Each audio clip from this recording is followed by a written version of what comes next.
Breaking news Gauspur के दुरानी महर थाने की हद पुलिस चौकी से हथियारबंदन चढ़ाई करे बिन एहलकारन के अगवा करे वरतो आहे। हथियारबंद चौकी से मौजूद बिन पुलिस एहलकारन अब्दुल जब्बार और सज्जाद जखराणी के हथियारन समेत अगवा करे वरतो आहे।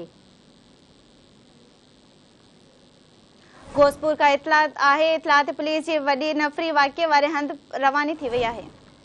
जी नाज़रीन, ब्रेकिंग न्यूज़ है, अपडेट कंदासीं के एक भेरो ॿीहर गौसपुर के दुरानी महर थाने की हद दुदड़ पुलिस चौकी से हथियारबंदन चढ़ाई करे बिन एहलकारन के अगवा करे वरतो आहे। हथियारबंद चौकी से मौजूद बिन पुलिस एहलकारन अब्दुल जब्बार वस्तड़ो और सज्जाद जखराणी के हथियारन समेत अगवा करे विया आहिनि। इतला ते पुलिस की वडी नफरी वाक़े वारे हंध रवानी थी वही है। ब्रेकिंग न्यूज़ है नाज़रीन, एक भेरो ॿीहर अपडेट कंदासीं के गौसपुर के दुरानी महर थाने की हद में पुलिस चौकी से हथियारबंदन चढ़ाई करे बिन एहलकारन के अगवा करे वरतो आहे।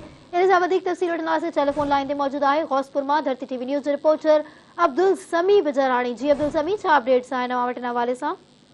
जी, गौसपुर के कच्चे दुरानी महर थाने की हद में ददड़ पुलिस टिकट वाले इलाके में पुलिस टिकट से दान का वधिक जो अणजातल हथियारबंदन का करे चौकी से मौजूद बिन पुलिस एहलकारन अब्दुल जब्बार विसड़ो है, सज्जाद जकराणी है, जैसे ते बिनी एहलकारन के हथियारन के जोर से डुआरन यरगमाल बनाए हथियारन समेत अगवा करे कच्चे तरफ फरार थी विया आहिनि। जॾहिं त अहिड़ो इतला SSP कश्मीर इरफान समूह के ॾिनो वियो, जॾहिं त इरफान समूह पंहिंजी ज़िले कश्मीर की नफ़री APC चैन बख्तरबंद गाड़ियों सां आण करे वाक़े वारे हंध जो टिकट से पुलिस जा अटाला दुरानी महर वारे इलाइक़े ॾांहुं रवाना करे छॾिया आहिनि। जॾहिं त हिन वक़्त ताईं का भी पुलिस के कामयाबी न मिली सघी आहे, न कि एहलकार मुगी जेके आहिनि उहे बाज़ियाब न कराए सघी आहे पुलिस।